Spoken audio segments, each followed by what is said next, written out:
A graça e a paz, como você está? Essa é a aula de número 14 da nossa série Educador Cristão, um retorno à doutrina bíblica. Hoje o tema é Deus é livre para ir e vir. Estamos baseados aqui no livro O Drama da Doutrina, do Kevin Van Hoosen. Sim, tem gente tentando encaixotar Deus. Tem um filme antigo muito ruim chamado Encaixotando Helena. Eu perdi um tempo assistindo e, para falar a verdade, no final eu me decepcionei. Mas depois eu fiquei pensando que, na verdade, aquele filme mostra um camarada que encaixotou uma mulher que ele achava linda lá, maravilhosa, e aquela mulher não queria ter nada com ele, e ele foi cortando os braços, as pernas, aquela mulher, para ela ficar dependente dele, e ela vivia numa caixa, e ele alimentava ela, fazia tudo para que ela estivesse ali perto. Então ela era um produto apenas que respirava e falava e que tinha só o tronco, mas as pernas e os braços ele arrancou para essa mulher não poder mais se movimentar e viveu numa caixa. Tem gente encaixotando Deus, infelizmente. Falando para ele, fique aí, você é assim. É assim que eu creio em você. E hoje nós queremos falar sobre o nosso papel dentro da educação cristã, retornando à doutrina bíblica, que não. Encaixota-se Helena, mas não se encaixota Deus. Deus é livre para ir e vir. A primeira premissa da teologia evangélica é: Deus pode entrar. E de fato entrou em relacionamento com o mundo. Deus, eu vou usar um termo forte aqui, invadiu a história. Invadiu. É um termo que dá para usar aqui partindo do que o Dr. Jorge Pinheiro, professor de teologia e história durante um bom tempo na Faculdade Teológica Batista de São Paulo, falava muito sobre essa invasão, essa invasão cairótica de Deus, é o kairos, o tempo de Deus invadindo o nosso cronos. Ele estava baseado ali no Paul Tillich. É isso aí, Deus pode entrar. E de fato entrou em relacionamento com o mundo, ele veio e pronto. A primeira premissa da teologia é: o mundo não é um lugar, uma caixa fechada, onde Deus ficou do lado de fora da caixa e a gente está se virando aqui. Não.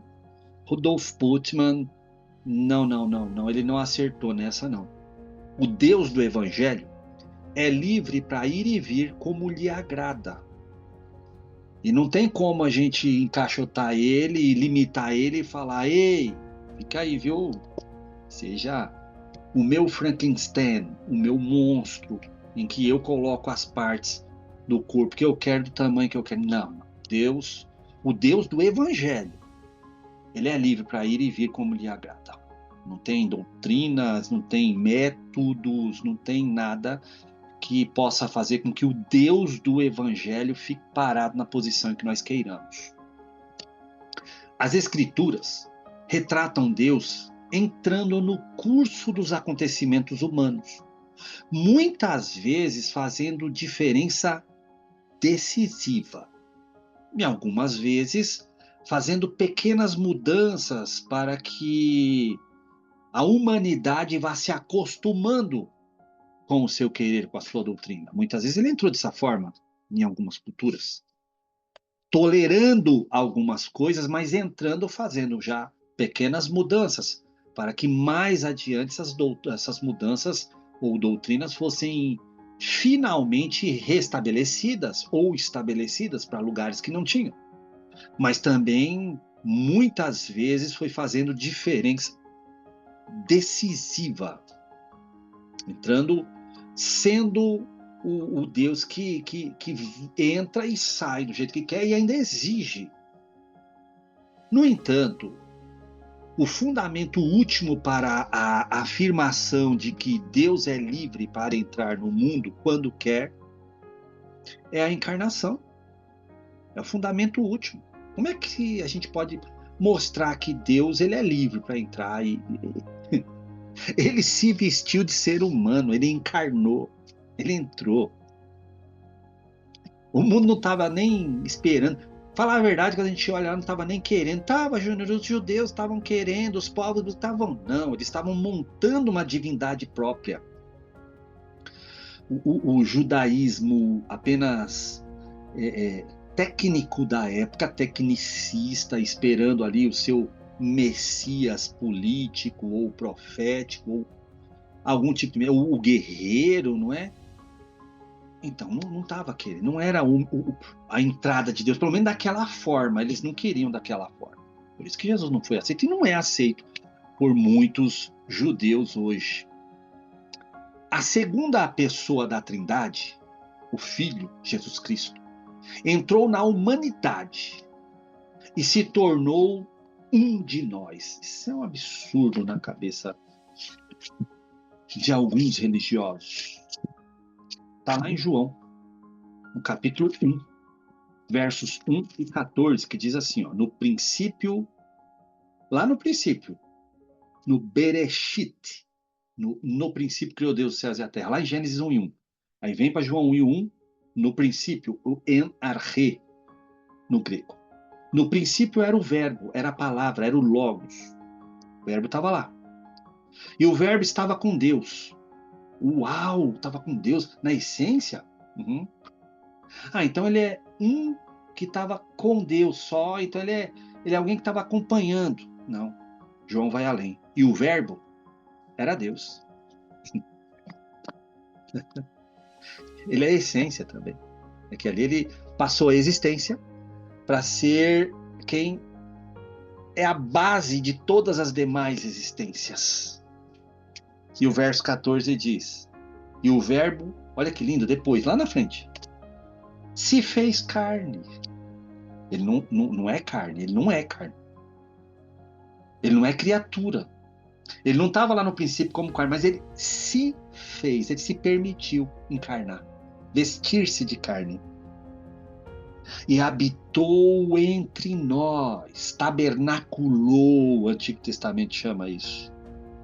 E vimos a sua glória, o seu resplendor, como a glória do unigênito do Pai, do único do gênero, não tem outro igual.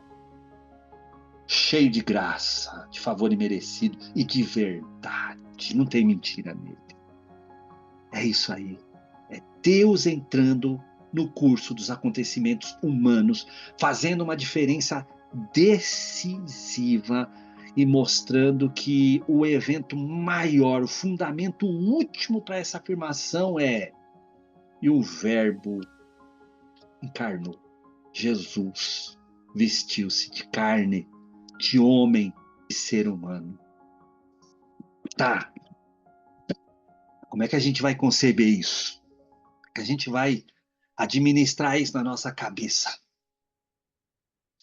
Como exatamente conceber essa e outras entradas divinas deveria ser decidido principalmente com base no testemunho bíblico e não a partir das perspectivas da física, da filosofia, da psicologia e de disciplinas afins.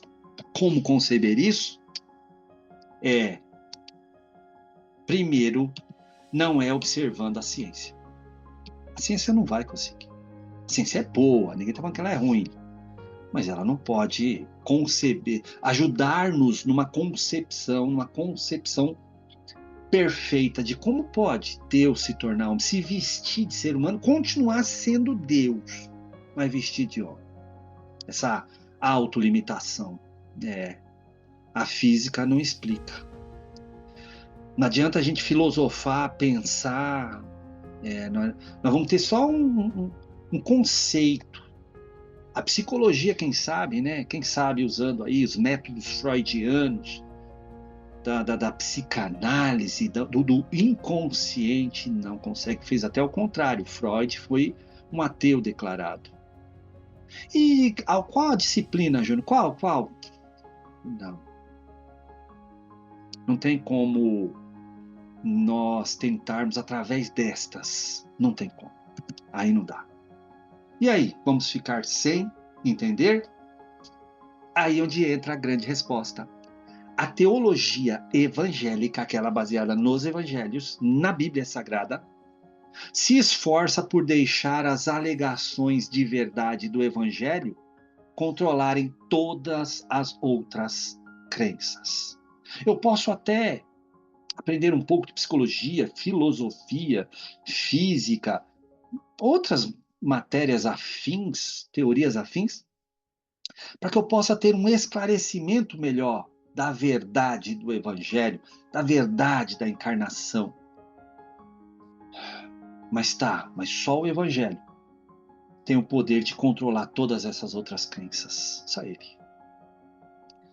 A Bíblia, ela pode estar junto com outros livros, com outras pesquisas, mas ela tem que estar na pilha de livros no topo.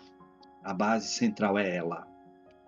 Não fazer isso é adaptar o evangelho a estruturas de significado, verdade e pluralidade culturais, em vez de canônicas, porque os outros escritos não são canônicos. A Bíblia foi canonizada. A Bíblia é o canon de Deus, é a vara de medir de Deus, passou pelo canon de Deus, pela vara de medir.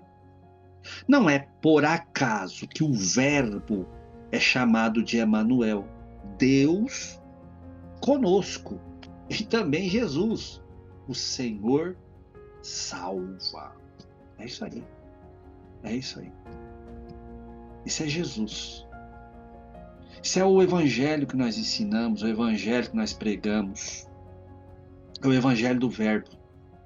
É o evangelho da palavra viva, que mostra que Deus é conosco, vestiu-se de nós. Para quê? Para salvar, porque Ele é o Senhor que salva. O Senhor salva. Porque essa entrada aí, essa entrada divina, é a condição para a vitória definitiva de Deus em favor de seu povo da aliança. É essa entrada. Não é acabar com o Império Romano, como os judeus esperavam naquele período que Jesus veio. Não é acabar apenas com um império comunista, socialista. Seria bom acabar, mas não é isso. Às vezes a gente se preocupa como se fosse, mas quando Deus acabar com esse comunismo, seria bom acabar, mas provavelmente isso não vai acabar enquanto não tiver a volta de Jesus, essa maldição não vai acabar. Não. A vitória está na encarnação. Jesus veio. Pode vir o regime político que vier, o regime opressor que vier, econômico que vier. A maior prova que Jesus é a pessoa que veio para nos libertar. A pessoa divina. Deus, ele é da essência, ele é Deus. A maior prova que nós temos vitória é essa encarnação. Jesus veio, habitou entre nós. Morreu, ressuscitou. Mas essa é a maior vitória. A vitória que vence o mundo, segundo João lá na sua primeira epístola, a vitória que vence o mundo é a nossa fé. Nós cremos nisso. Jesus venceu o mundo. Essa é a nossa vitória. Pense nisso, ensine isso, viva isso. Até uma próxima.